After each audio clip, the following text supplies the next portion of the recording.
Welcome to SA Wellcast, the podcast where we explore the many facets of health and well-being. This podcast is brought to you by St. Alphonsus Corporate Health and Wellbeing and a generous grant from the St. Alphonsus Foundation. Thanks for listening and enjoy the show. Good morning. Welcome to the St. Alphonsus Wellcast. I'm Kim Kleaveland. I'm hosting today. I'm a nurse practitioner with the Department of Corporate Health and Wellbeing at St. Alphonsus. And today I have with me Debra Maser, who's one of our nurses and health coaches. Hey, thanks. I'm super excited for today's topic. And I have Candi Zappia, our executive producer and lady behind the curtain. Hello. Thank you. Yeah, thanks for coming on today, guys. We're going to talk today about healthy habits, and I want this to be sort of a roundtable discussion about habits and what we can do to really improve our health, because I know there's a lot of confusion about that out there right now. This is my jam. I like talking about habits. I like talking about making and breaking habits. So mainly we're focusing on good habits today, though, right? Something anybody can do to improve their health. Exactly. So the whole idea behind this talk is that there's a lot of noise out there and there's a lot of opinions that various experts and people have about what they can do for their health and what you should do for your health and, the be-all, end-all of diets and exercise and all these different important aspects that tie into our well-being.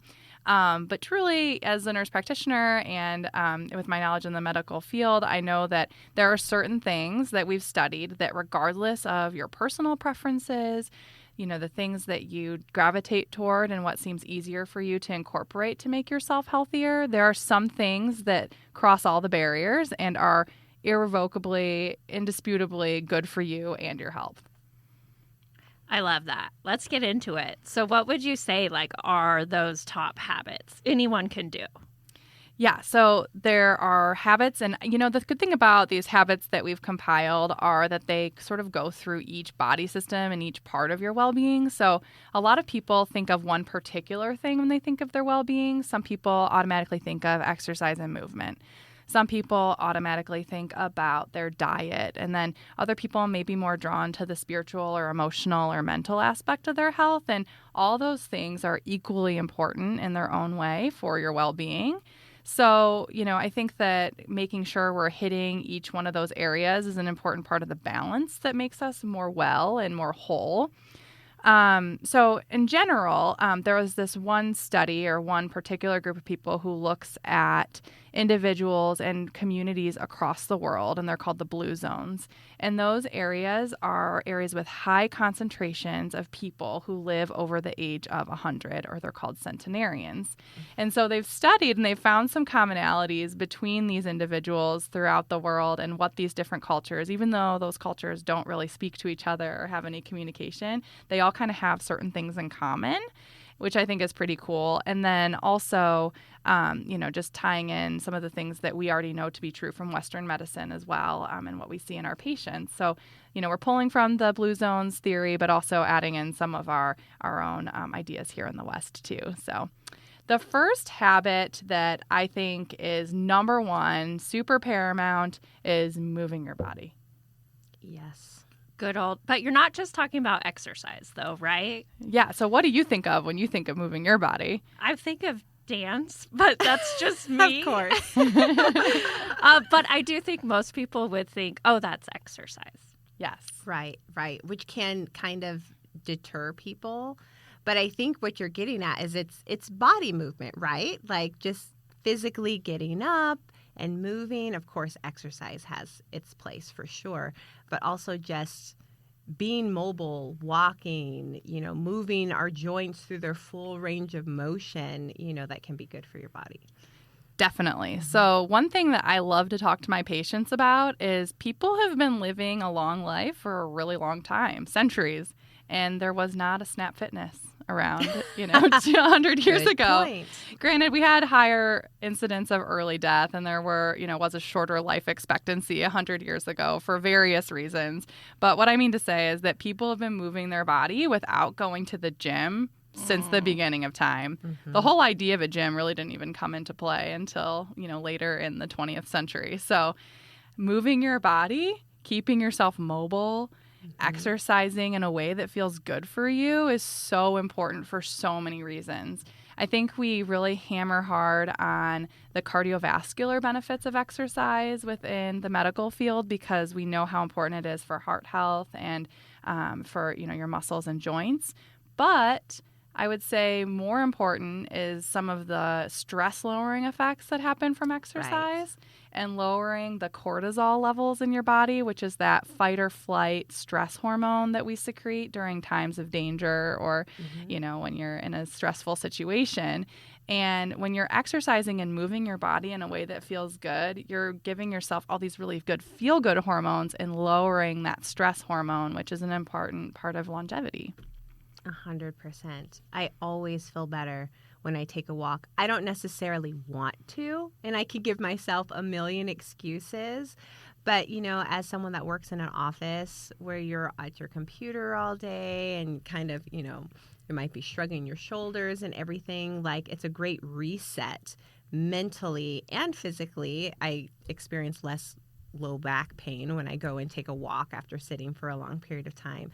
But just the mental clarity that comes in and then gets you ready for the next round of, how many hours sitting at the computer. Yeah, and you can really double down on the benefits from exercise when you're doing it outside. So taking that walk outside or going outside and moving your body in some way is so good for your brain and your body and the way that you process new information and stressful stimuli after the fact. So moving your body, I think, is the number one habit, and not just because it means going to the gym and pumping iron or whatever your standard thought is. And then for you, Debbie, to your point about dancing and moving your body in that way, it's another great way to make it really fun and to do something that you enjoy and make it less punitive. So do you still think there should be a certain amount of time you should be moving your body, or just get rid of that overall, you have to do it for this many minutes, you need to do this many strength training sessions, or are we getting into the weeds again? No. I think that's a really good point because I think, just moving your body, people can think I move my body all day. I walk up the stairs. I walk to the printer. I walk to the water cooler. Whatever it may be. But, if you want to look at it from the American Western medicine side of things, most of our large societies recommend 150 minutes of moderate intensity exercise per week. And moderate intensity does not mean, necessarily heart pumping, high intensity sessions, but those will count too. But really getting that, moderate aerobic zone type exercise, and that can be definitely achieved just through walking. If you need a number, I'd say 150 minutes a week, but there's really no limit to what your body could benefit from as far as that's concerned, as long as it's more lower, it's not so stressful or too taxing on the body at the same time. So yeah, I think it's a good place to start, is at 150 minutes, but there's really no ceiling. So let's move our bodies. Okay. So we're moving here in the office. I know. I heard even just fidgeting is good for you. It is. There's actually some data that having a stand-up desk and fidgeting can sort of offset some of our sitting that we do for prolonged periods of time. And then one last point I would say is, being intentional about getting some exercise in. Hitting the gym is not a bad thing, particularly if you enjoy it, or if you have one of those desk jobs where it's really hard for you to fit those steps in or fit those minutes of exercise in. So, going to the gym is not a bad thing and can really help offset some of the effects of sedentary life. Cool. Okay. So what's our next habit? Our next habit is to eat well. Oh, that boy. sounds really, really Vague. general. Yeah. What does that mean? Do you want me to tell you the best diet to follow? Yes. Tell me. No, things get so complicated here. I think that people, always are going to tout these different diets that are the be-all, end-all, and we're making it way more complicated, trying to remove gluten, dairy, carbohydrates, animal proteins, all these different grains and all that. But there are some general rules of thumb that I think really can boil it down and make it a little easier to follow. It definitely isn't going to, give you a meal plan or that that specific diet recommendation, but eat lots of fresh vegetables, balance your protein, carbohydrates, and fat intake, limit your sugar, dairy, and meat consumption, and as Michael Pollan says, eat food, not too much, mostly plants. I like just wrapping it up like that. I know. And it's funny because that is the guiding principle of how we should eat, but it seems so overwhelming. I think looking at these principles is great. And of course, people with different dietary restrictions, like if you have some type of allergy to something, or if you can't consume some certain type of food, then you can definitely reach out to a registered dietitian or something and see what can work for you. But these general principles for the average person, I think, are great.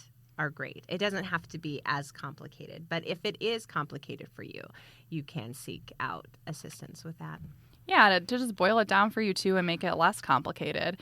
I think that, looking at our meals and making sure we're getting a good protein source, a high quality carbohydrate source, which carbohydrates exist in grains and lots of starchy vegetables and even in non-starchy vegetables as well. So that carbohydrate doesn't have to look like a half a cup of white rice or brown rice or whatnot. So I think we don't have to take that so literally, but just making sure we're having our protein, our carbohydrate, our fat, and our fiber at all of our meals can really improve our health and would be an easy way for any of us to be sure that we're eating healthfully at each meal. Can we still have treats and cake? Yes. Don't take my cake away. No, eating super healthy sounds positive to some people, but also can have that negative connotation. Like I'm not allowed to eat cakes because it's not just plants. But I think that making sure that these eating moments and these times that we're enjoying things, particularly with other people or in settings where we, want that little bit of a reward or that little bit of a treat is a great part of life. We don't need to take all the fun out of life, and just kind of following that 80-20 rule can be helpful too, where 80% of the time, all week long, you're for the most part plugging away, eating those really healthful, nutrient-dense foods that are going to fuel your body and make you feel really good throughout the day. And then knowing that, on Thursday when you have that birthday party, you can have a slice of cake, or when you go out to dinner with your significant other, you guys can get dessert or get the appetizer and not feel guilty or shameful about it because it's part of living. Yes. Candi loves her bread. I love bread. So I would just say, sort of thinking about it mindfully and being intentional about the treats you're having can be helpful so that you're not just snowballing into a lifestyle of high fat, high starch, or refined processed foods that you just begin to crave and have without thinking. Can be helpful for maintaining that health diet throughout the week. 100%. Makes sense. Okay, that was a good one. Yeah. What's your next one? So let's talk a little bit about stress. Okay. Yeah. Oh, listen to us all. I know, and that's part of the problem. Right. So reducing stress is a huge part of our health. And so this is a little tricky because there's unmodifiable stress and there's modifiable stress. There are stressors in your life that you're not going to get away from. Your alarm clock's going to keep going off at 6 a.m. Your kids are going to have to get to school. You're going to have deadlines at work. There's going to be changes to the schedule. There's going to be a snowstorm. You're going to run out of gas. Like all these stressors are things that we can't change, right? Then there are the more modifiable stressors, things that we sort of bring upon ourselves. So are one of those examples. So if you are somebody who takes on more work than you necessarily need to, you don't reach out for help when it's offered. There's certain things that you've taken on as responsibilities or obligations that aren't really serving you or your family or your life or that stress level. Yeah. Those are all more modifiable stressors. And this is my invitation and my permission slip to everybody to set up some boundaries and to really think about what's serving them and what's not serving them and what can be taken away as a modifiable stressor.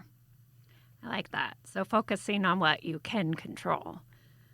So I listened to a podcast recently. We both listened to the Huberman Lab podcast. If anyone's looking for a science podcast, that's your show. But he had a guest on, and she was talking about how our mindset and how we view stress is so important. And we have been taught, it's a $1 billion industry to reduce stress, get rid of stress. Stress is bad. Stress is terrible. However, there is a useful purpose of stress, right? Like it gets you ready for getting projects done. It gets you focused. Like it's not something that happens to you. It happens for you. So if you could kind of change your thinking around stress, because we're not going to get rid of stress. Oh, yeah. We're just not. Like that's life. Right. So if you can change it to something that's like making us perform better, and serving us, and has a useful purpose, then that can really change the way that you're managing stress. Yeah, I think about it as one of those like unmodifiable stressors, just as an example in my own life is having, an ill loved one. And having, that's a stressful situation to have somebody around you that's not doing well health-wise.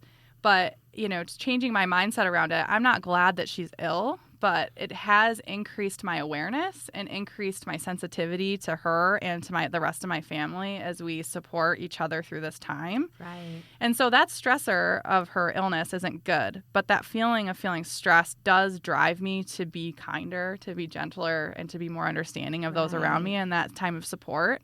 And so kind of reframing has been really helpful for me to make that stressor something that I'm using at least in a positive way, even though in and of itself it's not a positive thing. Yeah. What would you use like for work stress?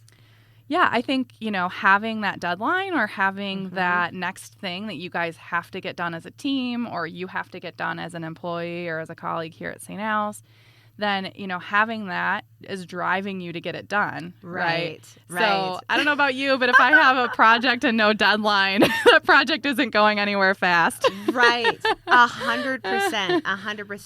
I totally go with that. I am more competitive in nature. When you talk about like that stress and using it for good, I immediately go back to my sports days and how you used it like you'd get amped up, and of course it's stressful and whatnot, but it gave me energy. It gave me purpose. Same thing like when you're talking about like deadlines and things like that. Currently, I am back in school completing a master's, and there is no greater rush than my paper is due at 12 midnight, and I have either procrastinated or like it's just been a big project or whatever.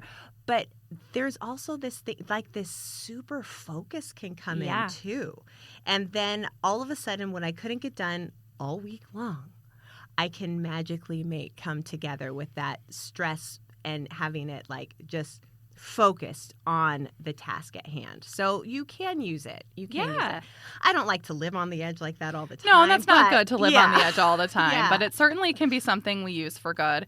And so I think, you're not going to get rid of your stressors, all of them. You can change your relationship with the stressors that are there and then maybe get rid of some of the things that aren't serving you that you are able to get rid of. So if, Candi, you came into my office and offered to offload half of my project when I have 3 other deadlines, then I would maybe take you up on that instead of saying, no, I can do it. Right.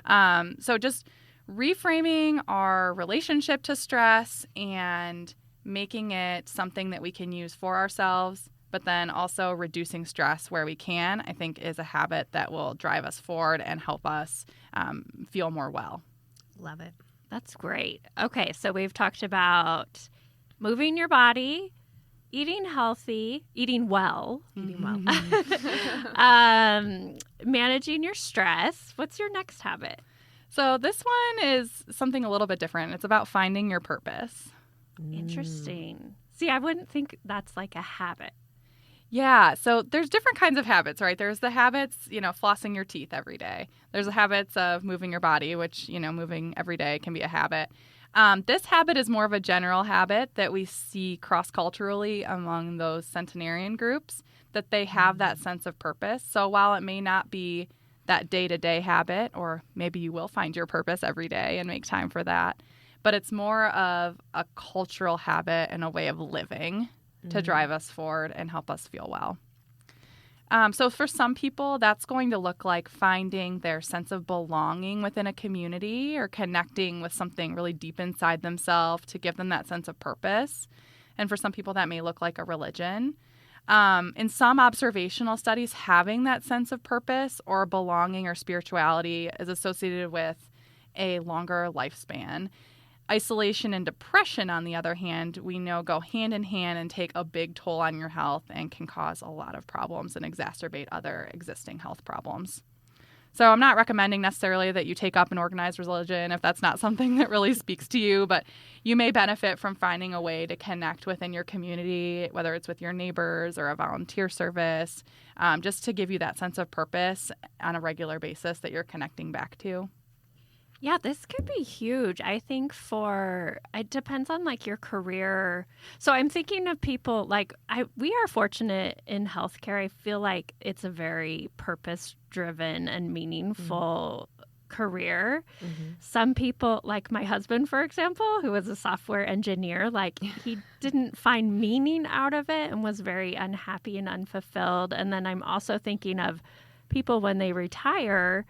And if their purpose was tied into their work, now all of a sudden they're just kind of lost.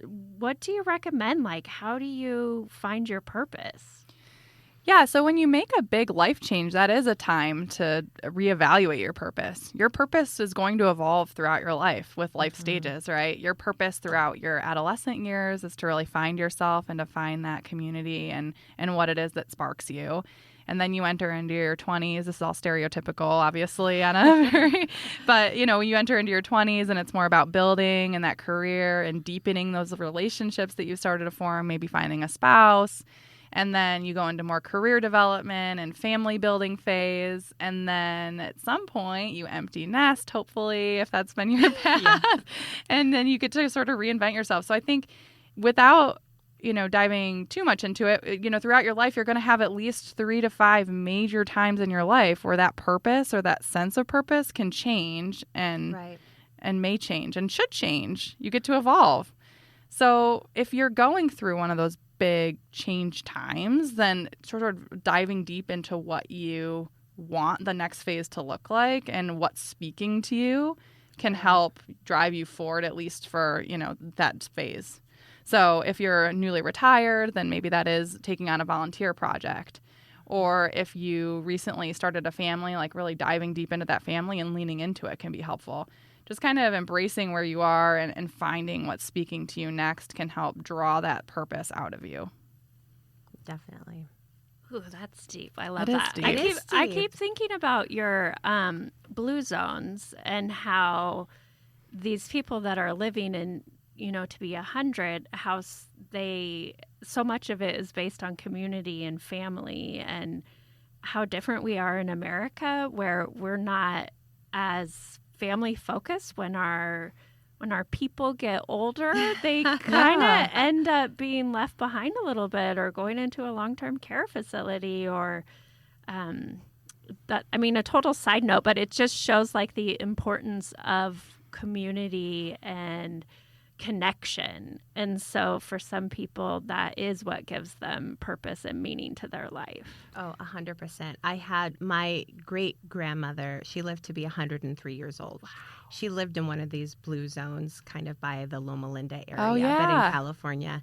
And she was a religious woman, and she lived with her daughters. There were the things, it was so great. We did this big 100-year birthday party where the mayor came out. Like, it was a big deal. It was a big deal. But the things that kept her going was, for one, she was deeply involved still in her church. She was still, like, leading out a Bible study, right? She was still involved.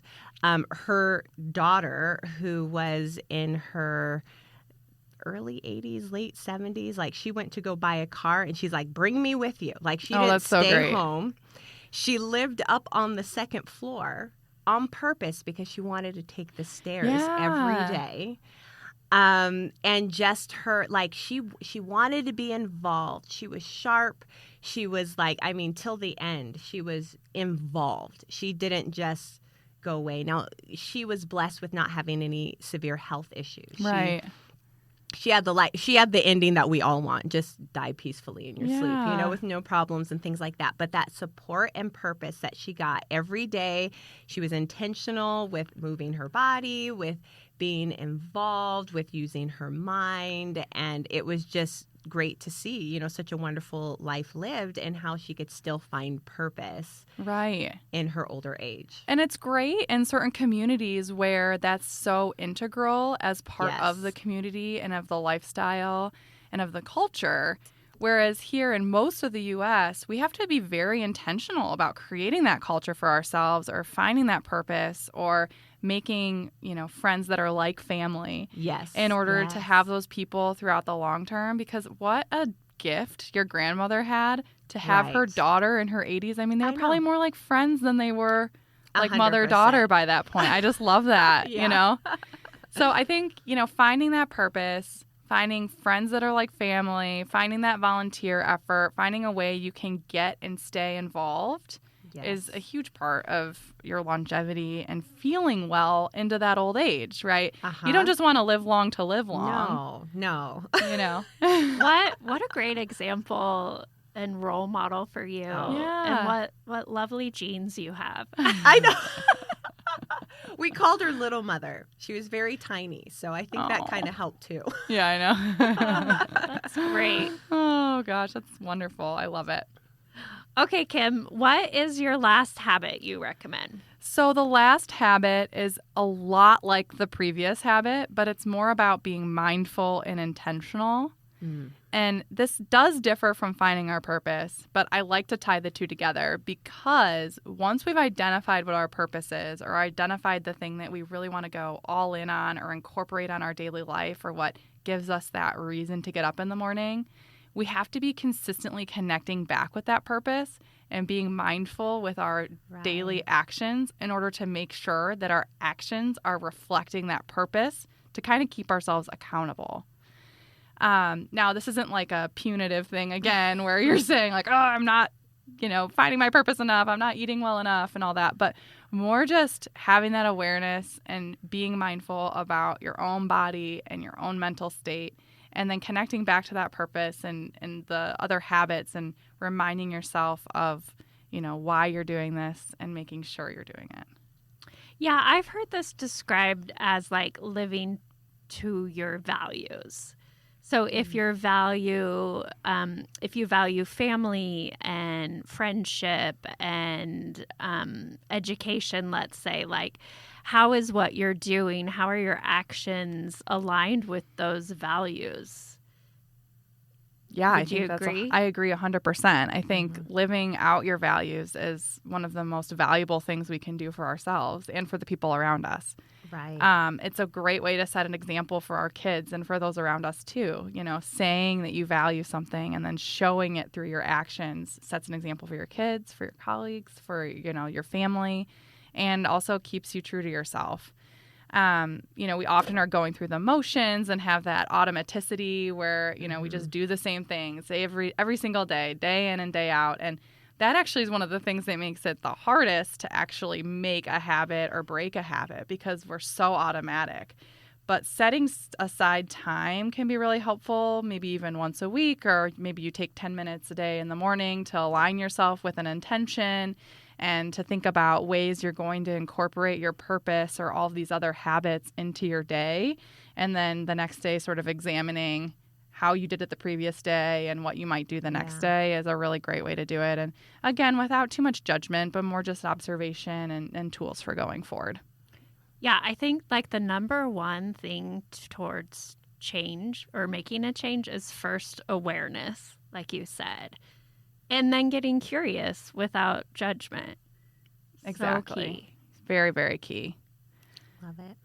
I love these habits. So you have, just a recap for our listeners, move your body, eat well, handle stress, find your purpose, and be mindful and intentional. Yeah, I think those things are all things that any of us can incorporate. And again, without regard to any of your own personal preferences or ideas about health or nutrition or movement or things like that, these are things that all of us can benefit from. And the more we are doing for ourselves, the more we're doing for our community around us, the better off we all are going to be on our path toward community and general wellness. I think that's a great recap. I feel a sense of peace, Yeah. and just alignment, like, okay, this I can do. These things I can do, and I feel good about it. And I really appreciate you taking the time to come on the show and share your research and your tips and all of that good stuff. Yeah, it's been a really fun conversation, and I hope everybody leaves feeling inspired. And if you have any questions, you can reach out at sawellness@stalphonsus.org. Thanks, Candi. Thank you, Kim. And thanks, Debbie. Thank you. Have a good day and be well. Thank you for listening to this episode of SA Wellcast, brought to you by St. Alphonsus Corporate Health and Wellbeing and the St. Alphonsus Foundation. We hope you'll tune in again. Until then, be well.